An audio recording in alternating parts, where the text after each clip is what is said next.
둘째 날 아침, 아자부다 힐스 갤러리에서 열리는 룩백전을 보러 갔다. 오픈 시간까지 조금 남아서 야외 좌석에서 기다렸다. 단지의 곡선 건축 구조가 그대로 내려오는 테라스인데 지난 출장 때에도 이 스팟이 좋았다. 바로 옆에 아라비카 커피도 있는데 솔직히 사운즈 한남점이 더 맛있다고 생각한다. 룩백전은 도쿄에 오기 바로 전날 친구의 추천으로 알게 됐다. 그래서 출국을 앞두고 급하게 만화책을 사서 읽었고 영화는 기내 컨텐츠로 볼 수 있었다. 전시는 룩백의 내용에 대한 전시가 아니라 룩백이라는 작품이 만들어진 과정과 방식, 태도에 대한 전시였다.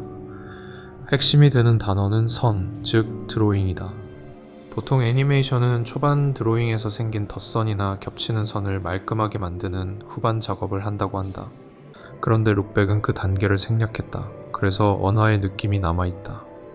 처음 작업 당시에 세세한 뉘앙스를 고스란히 전달하기 위함이라고 한다. 그리고 그러한 스타일을 선택한 것은 룩백이 물론 만화가의 이야기를 다루기 때문일 것이다. 그러니 선은 결과이지만 과정이기도 하고 통과이지만 실수이기도 하다. 결국 인간성이다. 감독은 특히 AI 시대에 이 작품이 여러분에게 의미가 있기를 바란다고 언급했다. 전날까지 AI 영상에 매달리다 왔다 보니 여러 생각이 들었다. AI의 발전은 기술이 인간을 모사하는 과정일 것이다. 그것은 인간이 그것을 바랐기 때문이다. 그리고 마침내 성공을 앞둔 지금, 인간은 미처 점령되지 않은 인간성에 대대적으로 집중하고 있다. 사실 특정한 화풍을 선택한다고 해서 AI의 장악을 저지할 수는 없을 테지만 전시에서 그 한거가 더 전면에 나온다고 느껴졌다. 만화는 내 영역이 아니다 보니 지켜보는 느낌으로 전시를 보고 있었는데 프로덕션 과정에서 쓰인 엑셀 시트를 보니 갑자기 확 몰입이 됐다. 업무를 할 때 나는 시트에 정리하는 것을 참 좋아한다. 곧 나의 그러한 기호도 박탈될까? 사용자님 굳이 정리하지 마세요. 표 그리지 마세요. 바이브 코딩처럼 막 내뱉으세요. 당신의 고뇌보다 우리의 구조화가 더 안정적입니다. 퇴장로에 공간 드로잉 섹션이 있었다. 감독이 VR 글라스를 쓰고 허공에 그림을 그려 가상 공간 내 3D 아트를 완성하는 작품이었다. 과정을 비디오로 보여주었고 결과물을 패드를 통해 감상할 수 있었다. 한거가 아니라 오히려 기술을 껴안는 형태로 기획되었구나. 만족스러운 전시를 뒤로하고 아자부다 힐스 지하의 옐로우 컴퍼니에서 수프 커리를 먹었다.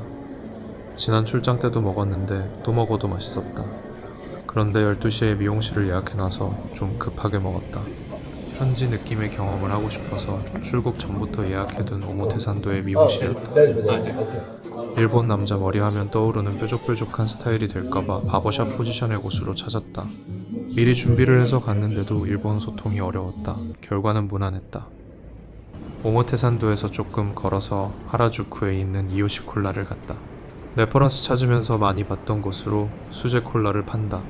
한약방을 운영하던 할아버지의 노하우를 접목시켰다고 한다. 느낌은 탄산이 가미된 라이트한 수정과 같다. 스파이시하다. 서양인들이 줄을 서고 있었다. 역수출인 셈이다. 바로 옆 세다와 카페라는 곳을 갔다. 무난하게 맛있었다. 도쿄도 서울만큼 필터 커피를 파는 곳이 많지는 않다. 재작년에 베를린, 작년에 런던, 그리고 이번에 도쿄에 가서 확신했다. 서울은 커피의 수도다.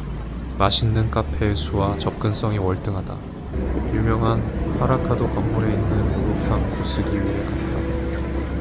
이때부터 하루에 2회 이상 탕에 들어가는 물 특집 도쿄 여행의 시작이다.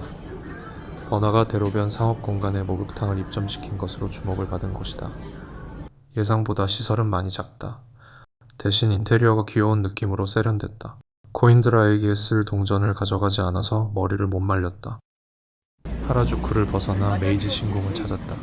지도상에서 녹색으로 표시된 것만 확인하고 자세히 알아본 곳은 아니었다. 벤치가 없어서 공원이라기보다는 완만한 산행에 가깝다.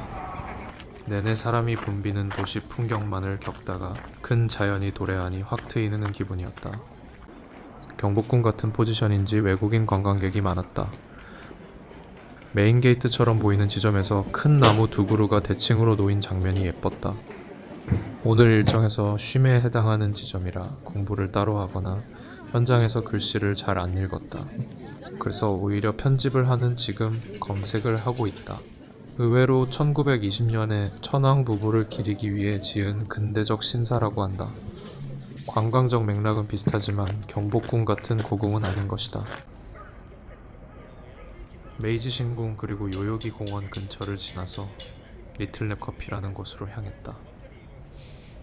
아무 지식 없이 카페나 식당을 고를 때 너무 높지 않은 평점을 더 신뢰한다. 5점에 간간히 1점이 섞여 있으면 더 괜찮다. 명성이 있기 때문에 실망도 하는 것이기 때문 대신 막상 내가 1점 편에 서게 될 리스크도 있다. 사실 리틀랩 커피는 나도 실망한 쪽이었다.